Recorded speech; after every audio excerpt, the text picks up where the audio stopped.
Hello everyone, this is JD Calderon and this is Indie Comics Explained, and today I'm going to take a look at My Hero Academia and a couple of figures I got for Valentine's Day. You know, most people get chocolates.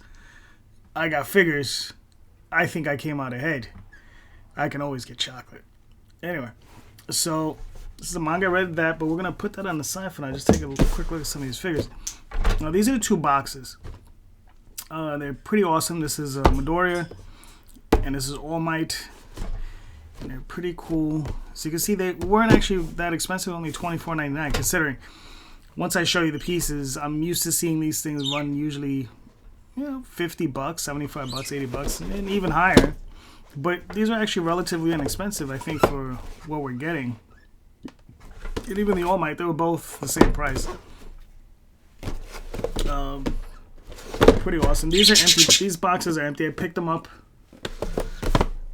from the retailer and they already had them put together in a display case and they had offered to pull them apart because they come in pieces, and that's All Might, you know, and that's him on his base, and that's how they had him in the display case, and they offered to pull them apart, and I was like, nah, it's okay, we just put them in a bag gently and took the boxes and, you know, just transported them home. I was very concerned about these little hair spike thingies coming apart. And what's funny is it pops apart just like that.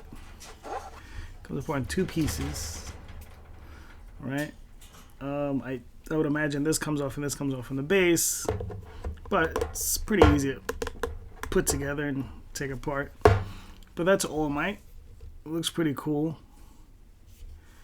You know, and like I said, for $24.99, it's not bad. It's actually a very good price. I thought the price was very reasonable, you know, especially considering the quality of the sculpt and the quality of the whole thing. I mean, I think it looks pretty cool for what it is. I'm so accustomed to seeing like figurines and statues running $80, $90. I've seen some regular figures running for $30, $40, $50. So, you know, I thought this was pretty cool.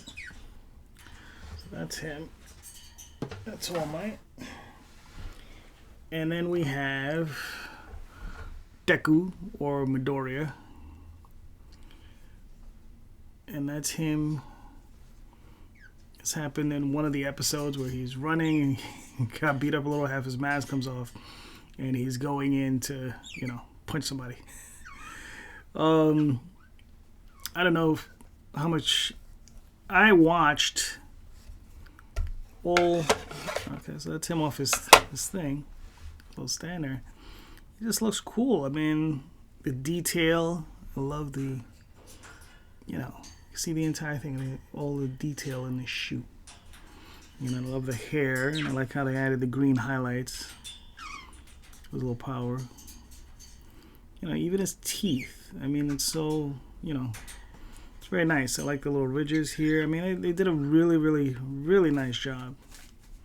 You know, the little pouches, you know.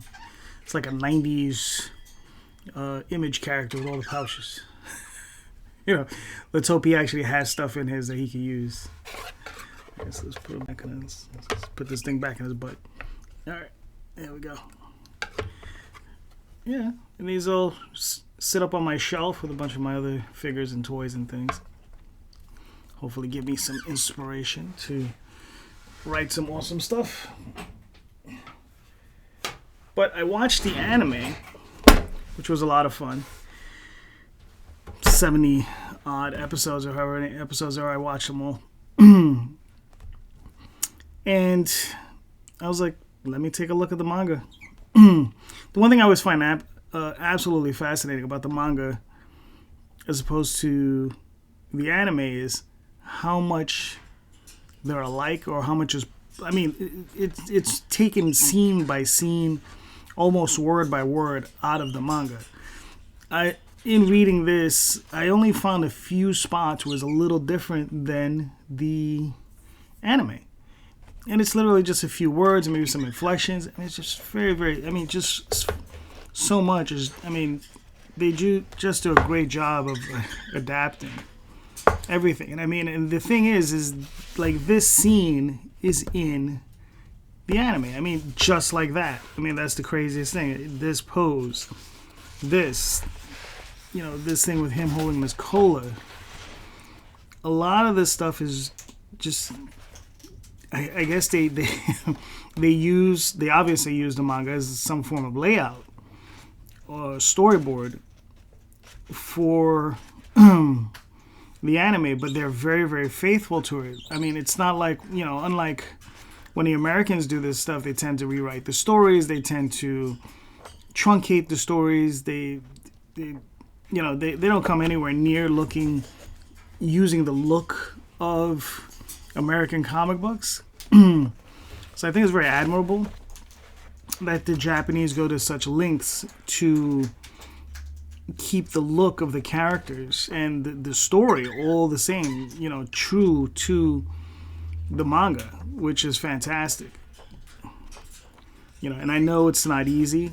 I know there must be someone at that animation studio who's probably banging their face in their desk, as they're working on this stuff. It's like, how am I going to make this work?